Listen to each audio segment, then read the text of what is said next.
তো হ্যালো বন্ধুরা, এই শীতে আমাদের মধ্যে একটা খুব বাজে প্রবণতা আছে। আমরা জল খেতে চাই না। কেন? জল খেলেই বারবার পেচ্ছাপে যেতে হয়। জল খাবো না, জল কম খাবো, তাহলে পেচ্ছাপে কম যেতে হবে। বিশেষত রাত্রে তো কেউ জল খেতেই চায় না। তো এটা একটা বড় সমস্যা। আর শীতের সময় অবশ্যই জল খেতে হবে এবং সেটা পরিমিত পরিমাণেই খেতে হবে। 3 থেকে 4 লিটার একটা পূর্ণবয়স্ক মানুষকে জল খেতেই হবে।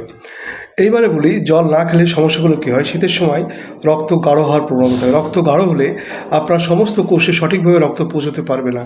সেই কারণে দেখবেন শীতকালে স্ট্রোকের ঝুঁকি বেড়ে যায়। সুতরাং আপনারা প্রত্যেকে জলটা পরিমিত পরিমাণে খাবেন। আর চেষ্টা করবেন খাওয়ার আগে, আপনার খিদে পেয়েছে, খেতে বসলেন তার ঠিক 5 মিনিট 10 মিনিট আগে 1 গ্লাস জল খেয়ে নেওয়ার, এবং খাওয়ার 10 মিনিট আধ ঘন্টা পরে আর 1 গ্লাস জল খাওয়ার।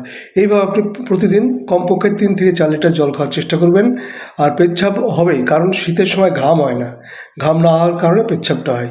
পেচ্ছাপ হোক, তবু আপনি জল খাবেন।